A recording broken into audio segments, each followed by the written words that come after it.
क्या आर्यन खान ने beds of Bollywood direct नहीं की? क्या कोई गोस्ट डायरेक्टर भी इस प्रोजेक्ट में इन्वॉल्व था? अब आर्यन की पीआर टीम की माने तो इस सीरीज की स्टोरी से लेकर इसका स्क्रीन प्ले, इसके डायलॉग्स, इसका डायरेक्शन, सब कुछ आर्यन खान ने खुद अकेले किया है अपने दम पर। वाकई में, या फिर पर्दे के पीछे भी कोई था? क्योंकि मीडिया में से बहुत सारी हेडलाइंस आजकल बन रही हैं जिसमें कहा जा रहा है कि सीरीज आर्यन खान ने डायरेक्ट नहीं की है। अब सुहाना खान के माइंड ब्लोइंग डेब्यू के बाद बादशाह खान थोड़े बहुत तो कॉन्शियस हो ही गए होंगे और उन्होंने सोचा होगा कि इस बार पर्दे के सामने नहीं बल्कि पर्दे के पीछे से डेब्यू किया जाए, क्योंकि पर्दे के सामने जो है ना, बात को थोड़ा संभालना मुश्किल हो जाता है, जो पर्दे के पीछे थोड़ा आसान रहता है। पर्दे के सामने आपकी जगह जाकर कोई और एक्टिंग नहीं कर सकता, आपको खुद ही करनी पड़ती है। कोई भी गलती हो वो साफ साफ दिखती है और सर्जरी से एक्टिंग को करेक्ट नहीं किया जा सकता। लेकिन पर्दे के पीछे आप दूसरे की मदद ले सकते हैं, किसी और का किया हुआ काम अपना नाम लगाकर बेच सकते हैं और फिर फाइनल पैकेज में किसका नाम बड़े बड़े अक्षरों से सामने रखा जाएगा और किसका नाम छोटे फॉन्ट में पीछे कर दिया जाएगा, ये सब कुछ होता है प्रोड्यूसर के हाथ में। तेरे बाप का राज है क्या? हाँ। तो समझते आप गए होंगे कि आज किसे एक्सपोज करने जा रहे हैं। हेलो, मैं तनुश्री और आप देख रहे हैं वेरी इंटरेस्टिंग। अब माना कि फिल्म मेकिंग एक कलेक्टिव प्रोसेस है और बहुत सारे अलग अलग डिपार्टमेंट होते हैं, बहुत सारे लोग इकट्ठा मिलकर एक फिल्म को बनाते हैं, लेकिन कुछ ऐसे डिपार्टमेंट्स भी होते हैं जिसमें कोई एक बंदा भी काम कर सकता है, स्पेशली जैसे कि स्टोरी, डायलॉग, स्क्रीन प्ले। अब फॉर एग्जाम्पल लक्ष्य मूवी का स्टोरी, स्क्रीन प्ले और डायलॉग पूरा का पूरा जावेद अख्तर साहब ने खुद लिखा था। लेकिन इसके साथ साथ कई बार ऐसा भी होता है कि एक स्टोरी को मिलकर कई सारे लोग लिखते हैं, जैसे कि तुम्बाड की स्टोरी 4 राइटर्स ने मिलकर लिखी थी, लेकिन ये original story Marathi writer Narayan Dharap की थी।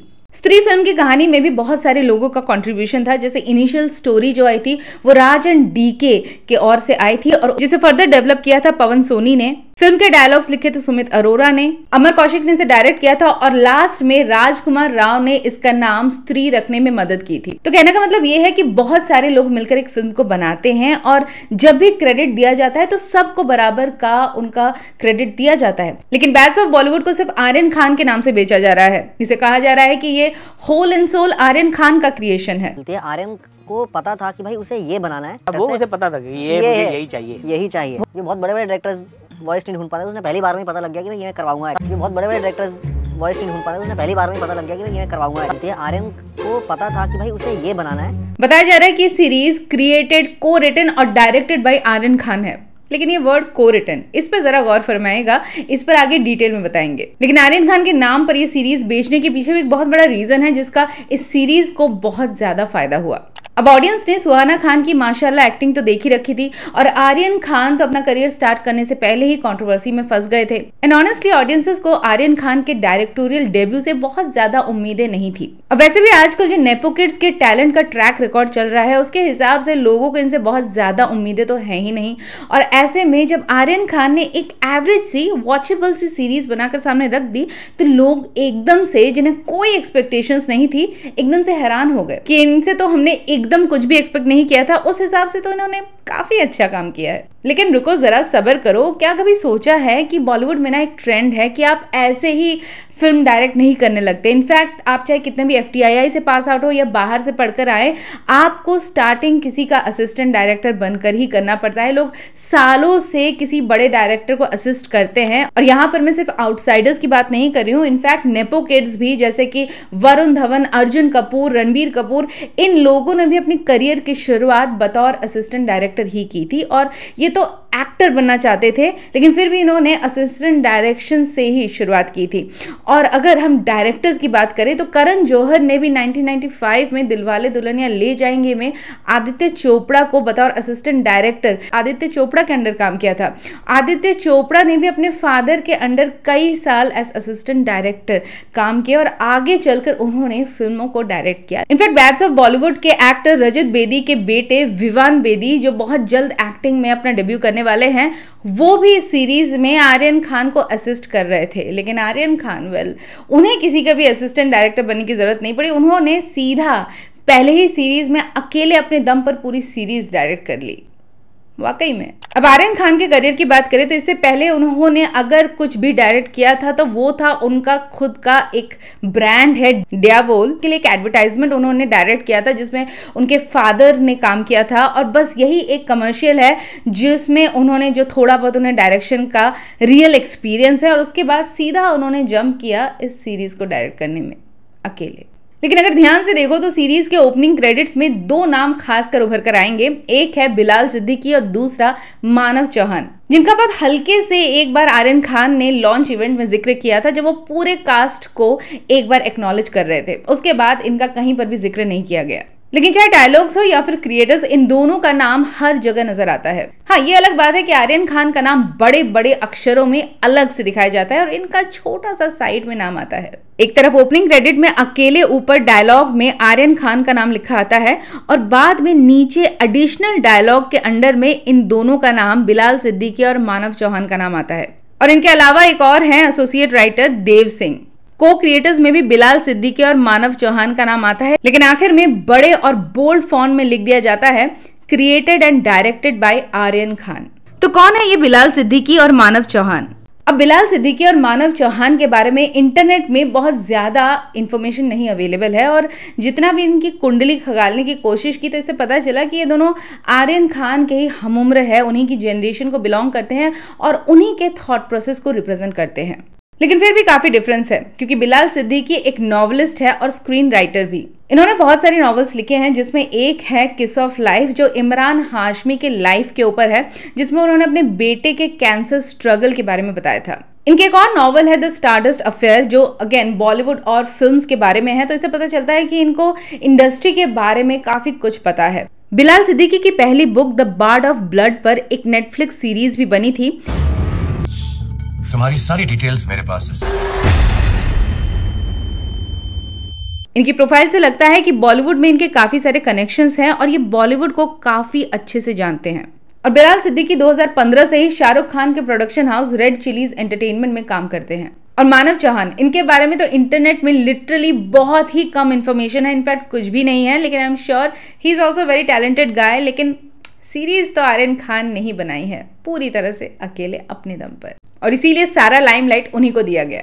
और अब तो मीडिया में भी बातें उठने लगी हैं कि ये सीरीज आर्यन खान ने खुद डायरेक्ट नहीं किया है, इसके पीछे कोई गोस्ट डायरेक्टर है जिसने इसे डायरेक्ट किया है। और जैसे ऐसी बातें फैलने लगी तो इस सीरीज के एक्टर आन्या सिंह ने इंटरव्यू दे दिया कि नहीं, ऐसा कुछ भी नहीं है, ये पूरी तरह से आर्यन खान इसमें इन्वॉल्व थे।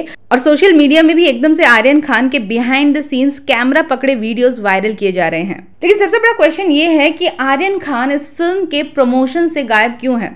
आर्यन खान क्यों इन एक्टर्स के साथ किसी भी इंटरव्यू में नजर नहीं आ रहे हैं? अब एक डायरेक्टर का काम सिर्फ फिल्म के मेकिंग तक ही सीमित नहीं रहता है। आज के डायरेक्टर्स फिल्म मेकिंग के बाद फिल्म के प्रमोशंस में भी एक्टर्स के साथ पार्टिसिपेट करते हुए नजर आते हैं। जैसे कि भूल भुलैया के प्रमोशंस के दौरान अनीस बाज़मी ने भी कास्ट के साथ फिल्म को प्रमोट किया था। इम्तियाज अली भी अक्सर अपने फिल्म के प्रमोशंस में लीड एक्टर्स के साथ नजर आते हैं। मेट्रो इन दिनों जो एक मल्टी स्टारर फिल्म थी उसके प्रमोशंस में भी अनुराग बासु अपने एक्टर्स के साथ नजर आए। But Aryan Khan is not present in a single media interaction. उन्हें सिर्फ एक बार स्टेज लॉन्च इवेंट में दिखाया गया और उससे पहले नेटफ्लिक्स के प्रमोशनल वीडियो में, और इन दोनों ही जगह वो स्क्रिप्ट देखकर बोल रहे थे। इसके अलावा आर्यन खान किसी भी मीडिया इंटरेक्शन में या इंटरव्यूज में अपने कास्ट के साथ नजर नहीं आए। ना तो क्वेश्चन इज कि जहां बॉबी देओल और मनोज पहावा जैसे सीनियर एक्टर्स इस सीरीज को हर जगह प्रमोट करते हुए नजर आए, हर इंटरव्यूज में नजर आए, वहीं पर आर्यन खान क्या इनसे भी ज्यादा सीनियर है या फिर उन्हें हर जगह सिर्फ स्क्रिप्टेड कंटेंट ही बोलने की आदत है? और उससे भी ज्यादा स्क्रिप्टेड तो इनके इंटरव्यूज के आंसर्स लग रहे हैं। Aryan Khan, tell us how it was being directed by him. बताइए ना। वो होते हैं ना, जैसे एग्जाम में वाइवा देते वक्त जब किसी और का नंबर आ रहा हो तो आप सोच रहे होते हैं कि यार अब मुझे क्या बोलना है। जवाब देते देते आप पीछे मुड़कर दूसरों को देखते हैं कि यार मैं सही बोल रहा हूँ कि नहीं, यही बोलना था ना। और जब तक दूसरे का नंबर नहीं आता है तो वो याद किया हुआ आंसर सोचने में लगा रहता है। So I think I've spoken more than enough. Now you speak, or you speak, or you No, I speak. feel that और अगर ये सीरीज आपने देख ली तो इसके 90% शॉट्स इंडोर हैं और बहुत सारे सीन्स तो मन्नत में ही शूट किए गए हैं, तो घर की बात घर ही में रह जाएगी। 4 साल की मेहनत, अनगिनत डिस्कशंस और हजारों हजारों टेक्स के बाद। 4 साल क्या हुआ था 4 साल पहले? वेल वो तो हम सब जानते ही हैं, लेकिन 4 साल बाद ये सीरीज एक perfect crisis management PR strategy की तरह नजर आ रही है और इसे कम्युनिकेशन के लैंग्वेज में स्पिन स्ट्रेटजी कहते हैं, यानी घुमाकर ऑडियंस की चीजें वापस ऑडियंस को फेंकना। और इससे पहले भी ऐसी इमेज क्लीनिंग के बहुत सारे अटेम्प्ट्स हो चुके हैं जो काफी सक्सेसफुल भी हुए हैं। और अभी रिसेंट ईयर्स में ऑडियंस का बॉलीवुड को लेकर एक नेगेटिविटी सी फैल चुकी है, स्पेशली नेपोटिज्म को लेकर, आउटसाइडर इनसाइडर डिबेट्स को लेकर, मूवी माफिया को लेकर। और आर्यन खान भी वाइट सब्सटेंस के लिए काफ़ी कंट्रोवर्सी में आए थे और इनकी इमेज को इससे काफ़ी ज़्यादा नुकसान हुआ था। और इसीलिए बहुत ही स्ट्रैटेजिकली इस सीरीज में उन्हीं मुद्दों पर बात की गई है, उन्हीं इश्यूज को फोकस किया गया है जिसके बारे में ऑडियंस ऑलरेडी बात कर रही है और जिस इश्यू में ऑलरेडी आर्यन खान खुद फंस चुके हैं। इस स्ट्रेटेजी को बहुत सारे कॉमेडियंस भी यूज करते हैं, जिसमें उनकी अपनी किसी वीकनेस पर वो खुद हंसते हैं और उसे ऑडियंस के सामने ऐसे प्रेजेंट करते हैं कि वो उनकी स्ट्रेंथ बन जाती है। एक बार मैं सोफे पे बैठी, वहाँ सेफ्टी पिन पड़ी थी, मेरी हवा निकल गई। इससे पहले कि ऑडियंस आपको टारगेट करे, आप खुद ही एक ऐसा नरेटिव पोर्ट्रे करते हो जिससे ऑडियंस को लगे कि यार अरे ये तो खुद ही अपनी पोल खोल रहा है। क्योंकि मुझे ऐसा था कि कोई मोटी कहे, इससे पहले गैंडी कहे, वैस का आप अपने पे कर लो। इससे क्रिएटर को ऑडियंस का एक्सेप्टेंस मिलना काफी आसान हो जाता है। और इस सीरीज में स्पिन स्ट्रैटेजी को बहुत ही क्लेवरली यूज किया गया है, starting from the launch event, जिसमें अक्सर नेपो किड्स को उनके डायलॉग्स के लिए, उनके टेलीप्रॉम्प्टर यूजेज के लिए और उनके स्क्रिप्ट्स को गलत तरीके से बोलने के लिए टारगेट किया जाता था। और इस चीज को आर्यन खान ने बहुत ही क्लेवरली टैकल किया, जिसमें वो खुद ही बोल रहे हैं कि मैं टेलीप्रॉम्प्टर से देखकर बोल रहा हूँ। मैं इतना नर्वस हूँ कि मैंने टेलीप्रॉम्प्टर पे भी लिखवा दिया। और अगर लाइट चली जाती है तो वो खुद अपनी जेब में पर्चा लेकर आ रहे हैं। और अगर इससे भी बात नहीं बनती है तो उनके पापा खुद पूरी स्पीच अपने पीछे चिपका कर खड़े हैं। और ये स्पिन स्ट्रेटेजी सीरीज के नेमिंग में भी नजर आती है, जिसमें नाम में ही बॉलीवुड को गाली दी गई है। लेकिन इस सीरीज में से बहुत सारे सटल हिंट्स हैं जिन्हें देखकर आप साफ साफ ये महसूस करेंगे कि it is completely biased towards Bollywood and Aryan Khan in particular. और ऐसा लगता है कि सीरीज में आर्यन खान ने बहुत सारे अपने पर्सनल फ्रस्ट्रेशंस निकाले हैं from both Bollywood and outside of Bollywood. ऐसा लगता है कि 2021 के इंसिडेंट का गुस्सा आर्यन खान ने इस कैरेक्टर के थ्रू निकाला है। और ये कैरेक्टर जो एक एंटरटेनमेंट जर्नलिस्ट का है, जो एक्टर्स के राउंड टेबल्स करवाता है। और स्टोरी में जिस तरह से सिद्धांत चतुर्वेदी और अनन्या पांडे का वो इनफेमस एपिसोड उसको रिक्रिएट किया गया है, इससे साफ साफ पता चलता है कि ये कोई और नहीं राजीव मसंद है। और इनके कैरेक्टर को भी काफी कैरिकेचरिश टोन में प्रेजेंट किया गया है। Also, we must not forget that Rajiv Masand is currently the COO of Dharma Corner Store Agency.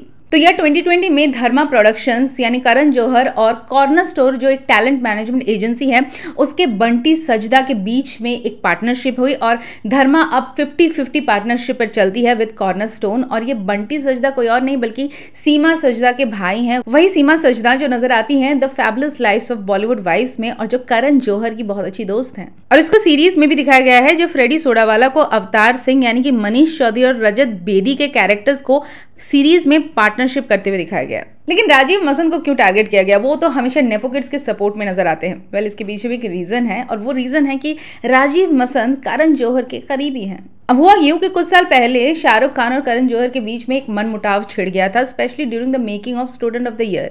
क्योंकि उससे पहले करण जौहर ने हमेशा कहा था कि मेरी जो भी फिल्म आएगी उसमें शाहरुख खान जरूर होंगे, और इस फिल्म में उन्होंने शाहरुख खान को कास्ट नहीं किया तो उनका थोड़ा सा ईगो हर्ट हो गया। और शाहरुख खान ने भी करण जौहर के इस मूवी मेकिंग में कहीं भी कोई इनपुट्स नहीं दिए, जिससे करण जौहर भी थोड़ा हर्ट हो गए। और ये वही टाइम था जब शाहरुख खान यशराज की फिल्म जब तक है जान में काम कर रहे थे और इन दोनों फिल्म्स की रिलीज ऑलमोस्ट सेम टाइम होने वाली थी। ऐसे में करण घबरा गए, उन्होंने शाहरुख खान को फोन किया और उनसे रिक्वेस्ट की कि उनकी मूवी के डेट्स वो पीछे कर दे। मेरे दोस्त है, नाम नहीं लूंगा, बहुत बड़े डायरेक्टर प्रोड्यूसर हैं, उन्होंने मुझे फ़ोन किया कि यार बेटा क्या है, तू अपनी पिक्चर ला रहा है, तू मेरी पिक्चर को लूट लेगा, तू बर्बाद कर देगा। And Shahrukh obliged। मेरे को ऐसा लग रहा है तू मुझको भी थोड़ा सा झगड़ा हो गया ना अपना, तो तू जो हेट कर रहा है, you want me to change it, I will change it. और इसके बाद जब तक है जान की डेट 1 महीने पीछे कर दी गई थी। करण जौहर और शाहरुख खान की आखिरी फिल्म एज लीड हीरो थी 2010 में माय नेम इज खान, और उसके बाद से लेकर आज तक दोनों ने किसी भी फिल्म में साथ में काम नहीं किया।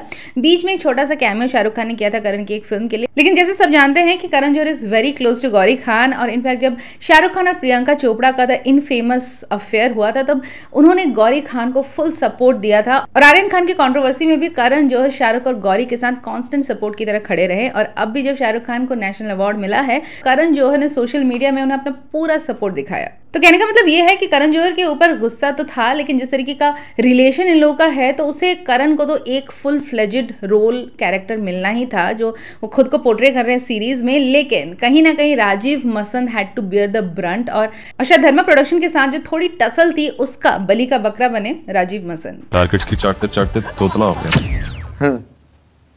सीरीज के बाकी के कैरेक्टर्स में भी एक कैरेक्टर में कई सारे कैरेक्टर्स को फिट करने की कोशिश की गई है। तो जो मेन लीड है आसमान सिंह का कैरेक्टर एक आउटसाइडर को रिप्रेजेंट करता है जिसे एक नेपो किड से प्यार हो जाता है, और कहीं ना कहीं ये रिलेशनशिप सारा अली खान और कार्तिक आर्यन को रिप्रेजेंट करता है। But I don't want to date him, I want to date Kartik Aaryan. You want to date Kartik Aaryan? सारा को कार्तिक पसंद थे, लेकिन Saif Ali Khan did not approve of his daughter dating someone who is a middle class. Has he got money?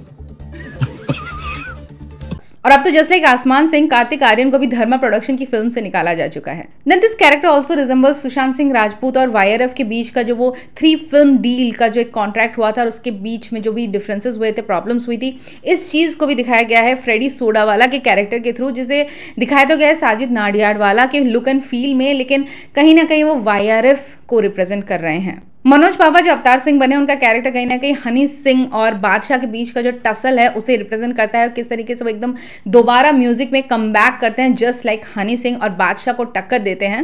घंटे का बादशाह। And Bobby Deol जो अजय तलवार का कैरेक्टर दिखाते हैं, उनका लुक एंड फील एकदम शाहरुख खान जैसा रखा गया है और उनका घर भी मन्नत ही दिखाया गया है। But the question is who is Aryan Khan then?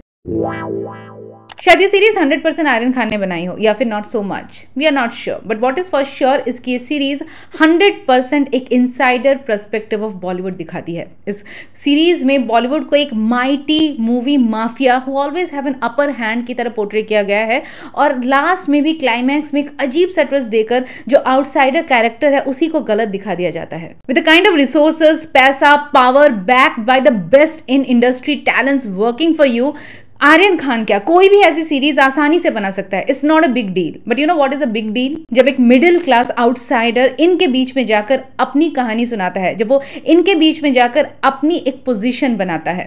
And it's a big deal जब सालों इंडस्ट्री में अपने टैलेंट को साबित करने के बाद भी उसे एक चलती फिल्म से निकाल दिया जाता है, जब उन्हें गालियां दी जाती हैं। तो वो भी आके बताता है सर वो तो सिद्दीक को भी लोड़ू बोलता है। जब उन्हें इतना परेशान किया जाता है कि वो चले ही जाते हैं। It's certainly a big deal.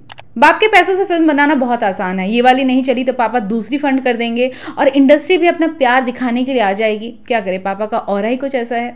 लेकिन सालों मेहनत करके लाखों कैंडिडेट्स के बीच में से अपने दम पर सिविल सर्विसेज को क्रैक करना इज अ बिग डील। अपने देश के यूथ को बचाने के लिए पावरफुल लोगों से पंगा लेना इज अ बिग डील।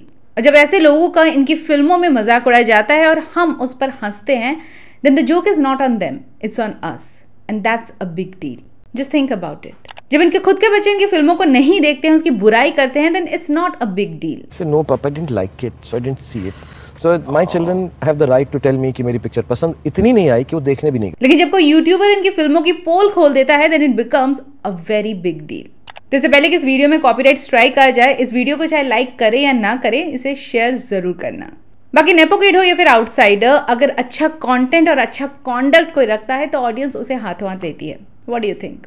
तो ये था आज का एपिसोड। मिलती हूँ नेक्स्ट संडे ठीक रात 9 बजे बॉलीवुड से जुड़ी एक और कहानी के साथ जो होगी वेरी इंटरेस्टिंग।